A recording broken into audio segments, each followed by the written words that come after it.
Chers collègues, le traditionnel tableau des effectifs revient sur les créations, suppressions, évolutions de postes qui interviennent dans la collectivité ces prochaines semaines.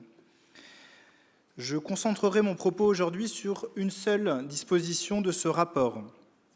Nous vous proposons en effet de délibérer afin que demain, les agents municipaux de nationalité étrangère hors Union européenne puissent désormais bénéficier de contrats de 3 ans et non plus de contrats d'1 an, contrats qui pourront par ailleurs déboucher ultérieurement sur un CDI.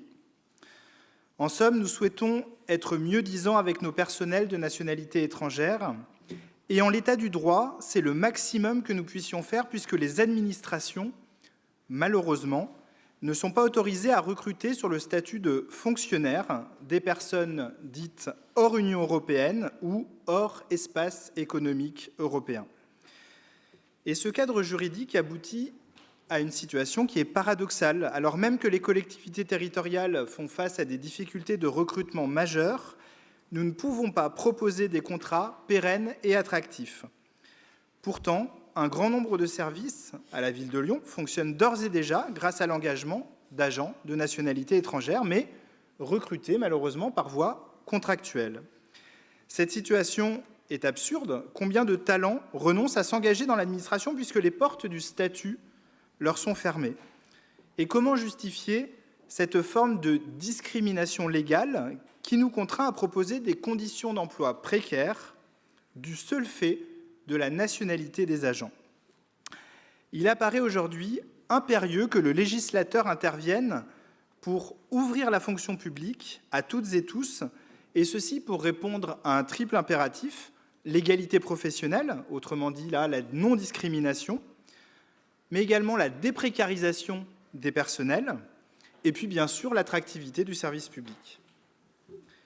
Le collectif Le Sens du service public, qui est un collectif national d'agents publics, a lancé au mois de novembre une pétition en faveur d'une évolution du statut sur ce sujet.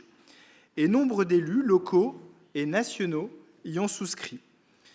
J'ai moi-même interpellé le ministre de la fonction publique pour que cette disposition puisse être mise en réflexion, inscrite dans son futur projet de loi qui est annoncé pour 2024. Autant vous dire en écho à cela que le projet de loi immigration adopté cette semaine m'apparaît comme un terrible contresens pour notre pays. Au lieu de promouvoir une vision fraternelle de notre République, les parlementaires de droite et d'extrême droite continuent à se faire peur avec la figure de l'étranger.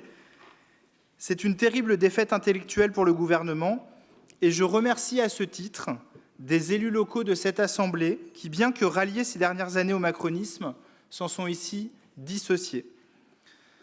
Un ancien maire de Lyon, alors ministre de l'Intérieur, nous alertait avec sa célèbre formule « Aujourd'hui, nous vivons côte à côte, demain, nous vivrons face à face ». Eh bien, qui aurait cru que son propre gouvernement rendrait sa prophétie autoréalisatrice en opposant à travers la loi les citoyens de la République les uns aux autres? Pour l'heure, je vous propose modestement d'adopter ce rapport qui concrétise ici à Lyon une avancée pour nos agents de nationalité étrangère.